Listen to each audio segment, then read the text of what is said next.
15,000, 20,000, 25,000, 30,000 का फ़ोन लेने जा रहे हो? रुको, कहीं आप मार्केटिंग के जाल में तो नहीं फंस रहे हो? इस बजट में फ़ोन लेने से सबसे ज़्यादा गलतियां होती हैं, क्योंकि यहीं पर ब्रांड्स बोलते हैं best value for money phone आपके लिए, लेकिन ये सिर्फ आपके लिए एक धोखा है। आज मैं आपको क्लियर बताऊंगा कि 15,000, 20,000, 25,000 या 30,000 का फ़ोन लेने में किन किन बातों का ध्यान रखना चाहिए। कौन सा फ़ोन मार्केटिंग के लिए सिर्फ हाइप होता है, लेकिन आपके यूज़ के लिए वो बेकार होता है। जी हाँ दोस्तों, आप लोग नोट डाउन कर लीजिए, जिससे कि आप लोग जाल में ना फंसे। अगर आप लोग चैनल पे नए हो तो प्लीज़ चैनल को सब्सक्राइब वाले बटन पे क्लिक करके सब्सक्राइब कर लीजिए और बेल आइकन पे क्लिक कर दीजिए, जिससे आपको नोटिफिकेशन मिलता रहे, क्योंकि हम आपके लिए ऐसे ही नए नए वीडियो डेली लेके आते रहते हैं। 15,000, 20,000, 25,000 के बजट का फ़ोन कैसे चुने?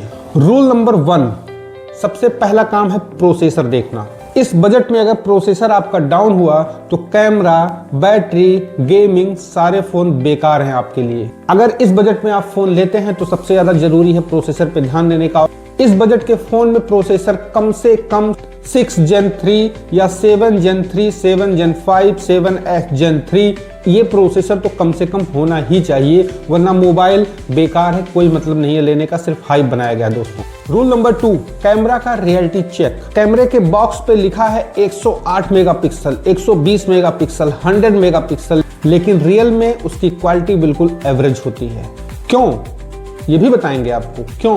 क्योंकि उसका सेंसर छोटा होता है। आपको मेगापिक्सल दिखा के मार्केटिंग तो की जाती है, आपके दिमाग के साथ में खेला तो जाता है, लेकिन सेंसर के बारे में आपको नहीं बताया जाता। अगर फ़ोन का सेंसर जितना कम हो, जितना छोटा होता है, उतना ही मोबाइल का कैमरा बेकार होता है। अब बात आती है कैमरे में क्या चीज़ देख के फ़ोन लेना चाहिए। अगर कैमरे में OIS सपोर्ट है तो उस फ़ोन को आप प्रायोरिटी दो, और नाइट में या फिर दिन में भी लो लाइट में अगर आप फोटोग्राफी करते हो तो मेगापिक्सल मैटर नहीं करता है दोस्तों, वहाँ पे सेंसर मैटर करता है। अगर सेंसर आपका बढ़िया होगा तो फोटो आपका मस्त क्लिक होगा, लेकिन अगर सेंसर नहीं बढ़िया है तो फोटो आप चाहे जैसे क्लिक कर लो, आपका फोटो उतना क्लियर, उतना बढ़िया, उतना शानदार फोटो नहीं आएगा। आप जब फोन लेने जाओ तो इसे फोटो ही मत क्लिक करो, आप वीडियो भी ओपन करके और वीडियो पे क्लिक करके देखा करो, फिर गैलरी में जाके उस वीडियो को आप देखो कि कैमरा स्टेबल है वीडियोग्राफी करने में या नहीं स्टेबल है। अगर आप जैसे हिला डुला के आप ऐसे ऐसे घुमा घुमा के आप वीडियोग्राफी करो, उसके बाद जब गैलरी में आप जाके देखोगे, अगर उसका कैमरा स्टेबल होगा तो आपके हाथ घुमाने पे भी वो ज़्यादा इधर उधर नहीं हिलेगा कैमरा, उसका रिकॉर्डिंग। लेकिन अगर कैमरा स्टेबल नहीं होगा तो वीडियो रिकॉर्डिंग भी क्लियर या साफ या स्टेबल होके नहीं आ सकती है। Clean colour science. जी हाँ दोस्तों, आप फोटो जब क्लिक करो या वीडियो जब रिकॉर्ड करो तो ये भी देखो कि क्या रियल में उसका कलर कॉम्बिनेशन आ रहा है। ऐसा तो नहीं कि मतलब बहुत ज़्यादा ब्राइटनेस होके आ रहा है या बहुत ज़्यादा लो होके आ रहा है, ये चीज़ आप जरूर ध्यान दो कैमरे में। अब बात आती है तीसरे नंबर का, हैवी बैटरी यूजेज। कम से कम इस बजट में तो 5000 mAh की बैटरी होनी ही चाहिए। अगर 5000 mAh से नीचे की बैटरी है तो जाहिर सी बात है आपको जाल में फंसाया जा रहा है सिर्फ। लेकिन बैटरी के साथ साथ में आपको फास्ट चार्जिंग भी मिलना चाहिए दोस्तों। अगर 5000 mAh की बैटरी है तो उसके साथ में कम 60 वाट का या 45 वाट का फास्ट चार्जिंग तो आपको मिलना ही चाहिए। अगर फास्ट चार्जिंग नहीं है तो हैवी बैटरी होने से भी कोई मतलब नहीं है, क्योंकि जब फास्ट चार्ज होगा ही नहीं तो बैटरी उतना कंज्यूम नहीं करेगा, बैटरी उतने अच्छे से चार्ज होकर वो आपको आउटपुट नहीं दे पाएगी। इसलिए 5000 mAh की बैटरी कम से कम हो, लेकिन उसके साथ में फास्ट चार्जर का सपोर्ट आपके फ़ोन में ज़रूर दें।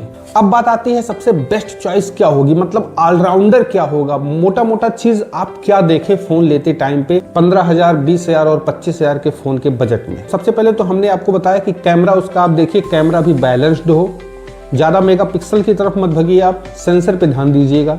दूसरी चीज़ हैवी बैटरी, मतलब 5000 mAh की बैटरी ही सिर्फ देख के आप मत लीजिए। साथ अगर आपको 5000 mAh की या उससे ज़्यादा की बैटरी कंपनी दे रही है कोई मोबाइल की, तो उसके साथ में आपको कम से कम फास्ट चार्जिंग सपोर्ट तो देना ही देना चाहिए और स्टेबल परफॉर्मेंस हो।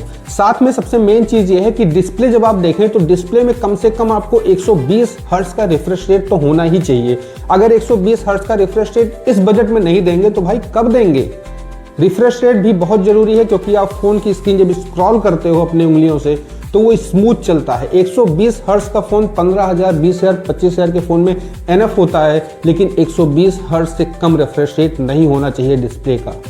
ये भी चीज आप लोग जरूर नोट डाउन कीजिए और जरूर ध्यान में रखिए इसको। यही जो हमने बताया, यही कैटेगरी सबसे सेफ होती है 15,000, 20,000, 25,000 के फोन के बजट में। क्यों?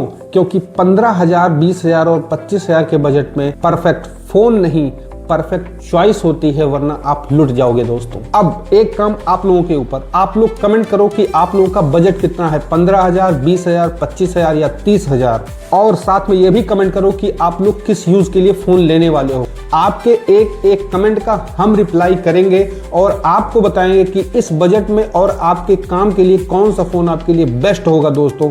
100% मैं हर कमेंट का आपको रिप्लाई करूंगा। कमेंट करके आप लोग जरूर अपना बजट बताइए और किस पर्पस से आप फोन लेने वाले हैं ये भी बताइए। मैं कमेंट करके आप लोगों को बिल्कुल बताऊंगा कौन सा फोन आपके लिए बेस्ट होना चाहिए दोस्तों। अब अगर ये वीडियो आप लोगों को यूजफुल लगा हो तो प्लीज लाइक वाले बटन पे जरूर क्लिक करके आप लोग लाइक कीजिएगा और जाल में बचने के लिए हमारे चैनल को आप सब्सक्राइब कीजिए, क्योंकि हम ऐसे नए नए वीडियो आप लोगों के लिए पहले भी लाते थे और अब भी लाते रहेंगे। अगर आप नए हो तो प्लीज सब्सक्राइब करो। मिलते हैं फिर किसी नए वीडियो में, तब तक के लिए बाय बाय और जय हिंद दोस्तों।